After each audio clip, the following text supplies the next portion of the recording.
तो मुझे याद आती हैं ये बातें जब एकांत का समय होता है, जब मैं इस तरह के चिंतन करता हूँ तो मैं अपने आप में भी सत्संग करता रहता हूँ। ये नहीं है कि मैं आपके सामने बैठ के लेक्चर देना पसंद नहीं। जब मेरा कोई एकांत का भी वक्त होता है तो भी मेरे मन में जब ख्यालात आते हैं, पुराने विचार आते हैं, वो मुझे सत्संग खुद कराते हैं। तो क्या कहता था, मुझे कहता था वो सत्संगी था, मैं सत्संगी नहीं था। तो कहता था कि तू शराब छोड़ दे, मैं तेरे को मण घी दे दूंगा। उस जमाने में घी बड़ी अच्छी चीज होती थी, घी दूध खाने के शौकीन होते थे।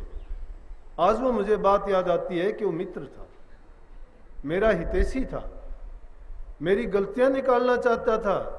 इसलिए दूसरा आदमी का गलती निकालने का, गलती बताने का और उसको उनसे छुटकारा दिलाने का काम कौन करता है? मित्र करता है। वो उसकी गलतियों को प्रेम प्रीत के मार्ग से, उसको ये नहीं कि कोई उसके ऊपर दबाव नहीं डालता, उसको किसी प्रकार का कोई वो नहीं करता, लेकिन वो उसको प्यार से, प्रेम से उसकी बुराई को बता भी देता है, निकलवाना भी चाहता है। तो सत्संगियों के लिए दूसरा तरीका क्या मिलता है कि वो हमें अपने मित्रों से, सत्संगी से बढ़ के सत्संगी का कोई हितैषी नहीं हो सकता। और जो सत्संगी होके एक दूसरे से बैर विरोध करता है, ईर्ष्या रखता है, निंदा के रास्ते पे चलता है, उसको सत्संगी नहीं कहना चाहिए। मैं तो कहता हूं कि कई बार कई आते हैं मेरे साथ आके कहते हैं कि मेरे साथ धोखा हुआ, और धोखा किसने किया पूछता हूं तो कहता है कि मेरे मित्र ने किया। मैं कहता हूं अरे मित्र होता है वो कभी किसी से धोखा थोड़ा करता है, वो तो तेरा दुश्मन हुआ। मित्र कभी किसी का बुरा नहीं करता, मित्र तो मित्र का ऐब भी छिपा लेता है। मित्र मित्र के गुणों को बड़े उभार के और बड़ा जोर शोर से कहता है, उसके थोड़े से की भी ज्यादा गुणों का बखान करता है, उसकी बड़ाई करता है। और उसमें अगर कोई बुरी चीज है, कोई नकारात्मक वस्तुएं, चीजें हैं, आदत हैं, तो उनको क्या करता है? दबाने की कोशिश करता है, वो मित्र होता है। इसलिए मैं कहता हूं कि दूसरा, हमें अपनी गलतियों का पता हमारे मित्रों के द्वारा, शुभ चिंतकों के द्वारा, हमारे हितैषियों के द्वारा, सत्संगियों के द्वारा पता चलता है। और तीसरी प्रकार का जो हमारी गलतियों को दर्शाता है, वो हमारा सबसे प्यारा होता है, हमारा निंदक। निंदक जब तक इंसान का नहीं होगा, उसको उसकी बुराइयों का पता नहीं चलेगा। हम निंदक पर बुरा मानते हैं, बुरा नहीं मानना चाहिए।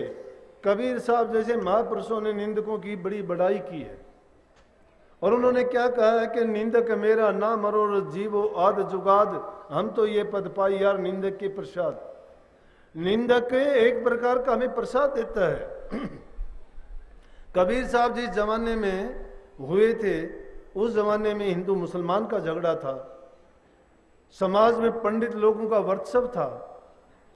जब उनकी बातों पर, उनकी पोप लीला पर, उनके आडंबरों पर जब कुठाराघात करते थे, कबीर साहब जो सत्य का बखान करते थे, उन लोगों को बात अखरती थी। और जब उनको बात अखरती थी तो उनके साथ क्या करते थे? वो दुश्मनी करते थे। दुनिया में किसी से लड़ाई झगड़ा, बैर वैमनस्य पैदा होता है, ये तब पैदा होता है कि एक इंसान कहता है ऐसा करेंगे, दूसरा कहता है नहीं करेंगे। एक सच्चाई के रास्ते पर चलता है, एक झूठ के रास्ते पर चलता है। ये दोनों के दोनों साथ साथ चल ही नहीं सकते। सच्चाई जहां चलेगी वह झूठ नहीं रहेगी, और जब झूठ खत्म हो जाएगी तो सच्चाई सिर्फ सच्चाई ही रहेगी, वही चलेगी। धर्म और अधर्म का भी यही कारण है, यही मार्ग है।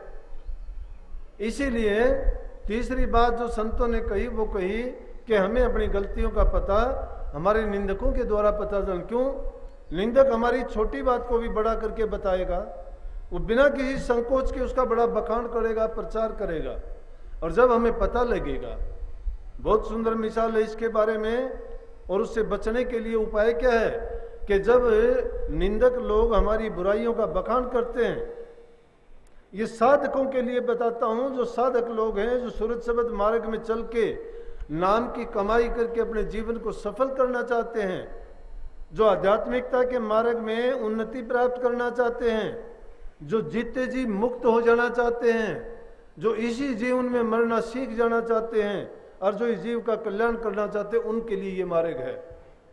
ये कलाम अहरे खैरों के लिए नहीं है, ये संतों का सत्संग कोई मेला टेला नहीं होता, ये कोई नाटकबाजी तमाशा नहीं होता, यहाँ कोई ड्रामे नहीं किए जाते, लोगों को बहकाना सत्संग नहीं है। सत्य का बखान करना, सत्य के मार्ग पर चलाना, बुराइयों और आडंबरों से छुटाना सत्संग है। ये जीव बेचारा भ्रम में पड़ के इस दुनिया में ऐसे ऐसे आडंबरी लोग हुए जिन्होंने इनको धोखा दे के जीव को ऐसा फंसाया कि बेचारे भूल भरम में पड़ के कोई मिट्टी को पूजता है, कोई पत्थर को पूजता है, कोई पेड़ को पूजता है, कोई मंदिरों में, कोई मस्जिदों में, कोई यज्ञों में, कोई हवनों में, कोई पूजा पाठ में भूल भटक गए लोग सब। लेकिन जो सच्ची बात थी, जिन बातों से जीव का कल्याण होना था, उन चीजों से तो कोसों दूर चले गए। क्यों चले गए? जीव आलसी बनता चला गया। जीव को सुगमता चाहिए, मेहनत नहीं करना चाहता। भक्ति तो त्याग चाहती है, भक्ति तप चाहती है, भक्ति इन मिथ्या चीजों को सबको नकारती है, लेकिन दुनियादारी की चीज इनको अपनाना चाहते हैं। इसलिए निंदक की बातों का बुरा ना मानो, बल्कि निंदक को अपना हितैषी मानो। और जब निंदक तुम्हारी कोई बात कहता है तो उससे सबक लो कि अगर आप में बुराई है तो उस बुराई को निकालो। अगर निंदक आपकी झूठी कहता है तो उसको कहने दो, वो आपके लिए अच्छा करता है कि आप में बुराई आने ही ना पाए। और चौथी चीज है इंसान स्वयं। स्वयं क्या है कि जब समाज में कितना हमारे लिए ये बड़ा है, कितना फैलाव उस मालिक ने रचा है। इस संसार में हर प्रकार का सामान सबको मिलता है, जैसे जिसके ख्यालात होते वो वैसा ही लेता है। अगर हम थोड़ी भी दृष्टि डाल के देखें, जिस प्रकार का आदमी होगा उसको उसी प्रकार की वस्तुएं यहां मिल जाएंगी। तो लोगों में जो कोई बुराई देखते हो जो तुम्हें अच्छी चीज नहीं लगती है, इसका मतलब वो बुराई है, उस बुराई को तुम्हारे अंदर ना आने दो। उस बुराई से तुम बच जाओ, खुद ही बच जाओ। जब दूसरे को देखते हो कि इस चीज के कारण इस आदमी की ये बर्बादी हुई है, बदनामी हुई है, या इसके लिए इसको इतना नुकसान उठाना पड़ा है, उन चीजों को तुम भी त्याग दो। ये चार चीजें हैं जिनको सत्संगी लोग आराम से अपनी गलतियों को पहचान सकता है, सुधार सकता है। ये गलतियां जब इस प्रकार से निकल जाती हैं तो वो इंसान इस प्रकार से अपनी चमक दमक में आ जाता है, जिस प्रकार से सुनार खोटे लोहे को जिसमें खोट मिला हुआ होता है, अग्नि की भट्टी में उसको तपा के खोट को बाहर निकाल देता है, सोने को उज्जवल पवित्र बना देता है और उसका सही रूप और उसकी चमक उसमें आ जाती है। इस दुनिया में जो काम हम करते हैं, अगर हमने परमार्थ का परोपकार का काम किया है तो ये हमारे काम आएगा।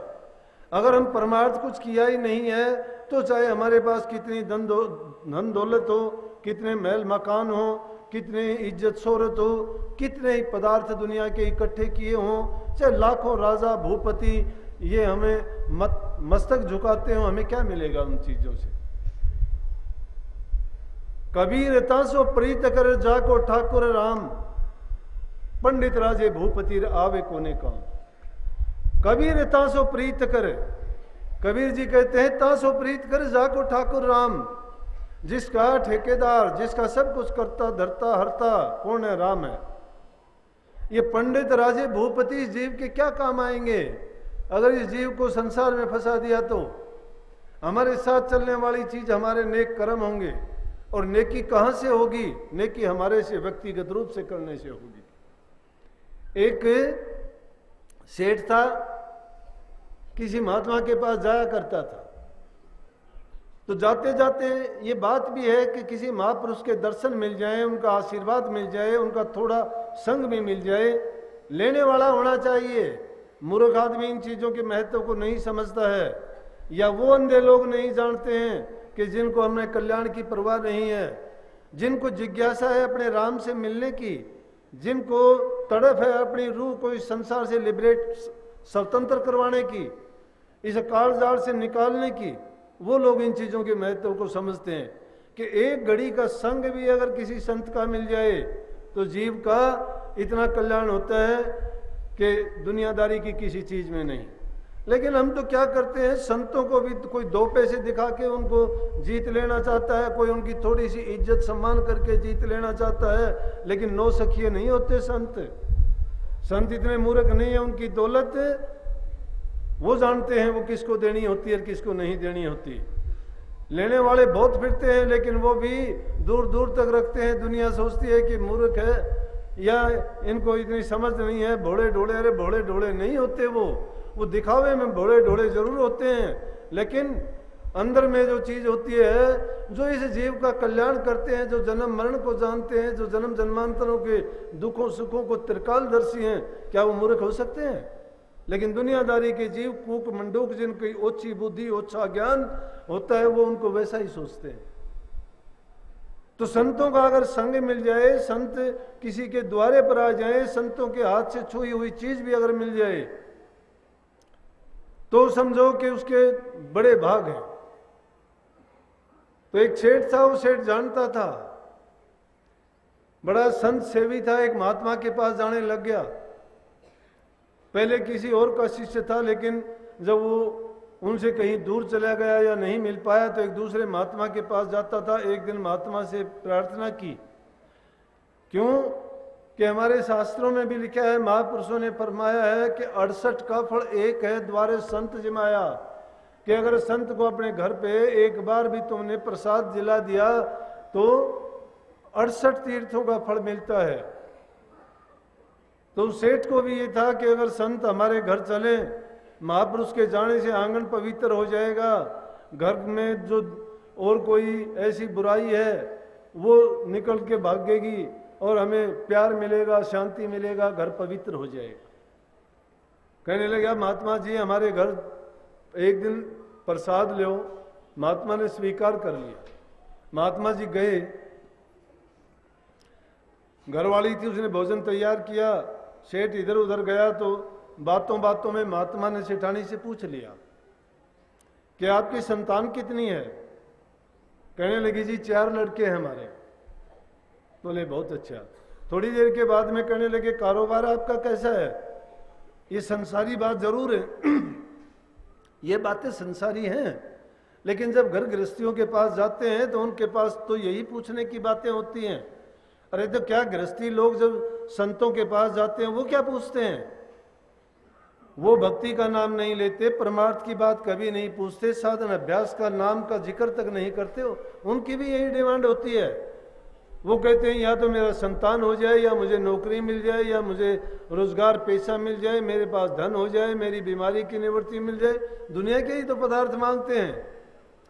तो जो जिस चीज को चाहता है उसी चीज में उसी का जवाब भी मिलता है। महात्मा जी उससे पूछने लगे, तो आपके बेटे 4 हैं, कारोबार कैसा है आपका? बोला कि करोड़ों की संपत्ति है, आराम से गुजर बसर करते हैं, सब ठीक ठाक है। चलो उसके बाद थोड़ी देर के बाद में सेठ जी आगे, खाना खाने के बाद महात्मा को कहने लगे, चलो जी आपको आपके स्थान पर छोड़ के आऊं। जब महात्मा को उसके स्थान पर छोड़ने के लिए गया तो रास्ते में कहने लगा, भाई सेठ जी संतान कितनी आपकी? बोला जी कि 1 लड़का है। अब से महात्मा को दिल में आई कि सेठानी कहती थी 4 लड़के हैं और इसने कहा कि 1 लड़का है, कि कितनी झूठ बोलता है, लेकिन नहीं बोले। उन्होंने सोचा कि चलो और पूछते हैं, दूसरा सवाल फिर कर दिया, तो आपका कारोबार कैसा है? बोला जी 20-25 लाख रुपए हैं मेरे पास। मन ही मन महात्मा ने सोचा, मैंने तेरे पैसे लेने नहीं है, लेकिन तू क्यों झूठ बोलता है? मुझे घर पे ले जाता है, मेरे में आस्था दिखाता है, सच्चाई के मार्ग पर चलना चाहता है, संतों का संग करता है और रास्ता झूठ का अपनाता है। ये बातें मन मन में महापुरुष ने सोची और तीसरा सवाल फिर कर दिया कि चलो अब और बात साफ हो जाएगी। कहने लगे, हाँ सेठ जी उम्र कितनी है आपकी? सेठ जी की उम्र देखने में लगती 60 साल। कहने लगे, जी 20 साल उम्र है मेरी। बोले फिर तो महात्मा से रहा नहीं गया। महात्मा कहने लगे कि सेठ जी क्यों झूठ बोलते हो सारी चीजों की? कि मैंने आपकी घरवाली से पता किया कि आपके पुत्र कितने हैं, तो उन्होंने कहा 4 पुत्र हैं। आप कहते हो मेरा 1 पुत्र है। मैंने आपके पुत्र लेने नहीं है, किस लिए झूठ बोली? कहने लगे, महात्मा जी नाराज ना हो और आप मेरी बात को समझने का प्रयास करो कि बिंदी संतान मुझे 4 ही पुत्र हैं, कोई शक नहीं इसमें, लेकिन मेरा पुत्र एक ही है। मेरे धर्म कर्म के कामों में परोपकार और परमार्थ में मेरा साथ देने वाला एक है। 3 जो है वो निपट संसारी आदमी हैं, उनको कोई मतलब नहीं, ना परोपकार जानते हैं, ना परमार्थ जानते हैं, ना धर्म कर्म जानते हैं, और ना ही वो किसी की संत सेवा में किसी प्रकार की उनकी रुचि है। तो इसलिए उनको मैं क्या कहूँगा, संतान 2 प्रकार की होती हैं। आप भी जो संतान बैठी हुई है निश्चित रूप से बिंदु से पैदा हुई हैं। बिंदु जो जल के बूंद से पैदा होती हैं, लेकिन संत जिसको बीज दे के पैदा कर देते हैं, वो भृंग की तरह से बना के उनको पैदा करते हैं, वो नादी होती है। और नाद मतलब होता है शब्द का, जो शब्द की धुन सुना के जिसको संसार में बना देते हैं, वो नादी संतान है। नादी संतान जो काम करती है वो बिंदी संतान काम नहीं करती। स्वार्थ के काम में मैंने अभी थोड़ी देर पहले कहा था, पिता पुत्र का भी नाता स्वार्थ का है, मतलब का है, लेकिन जो नादी संतान होगी उसका ये नाता नहीं रहता।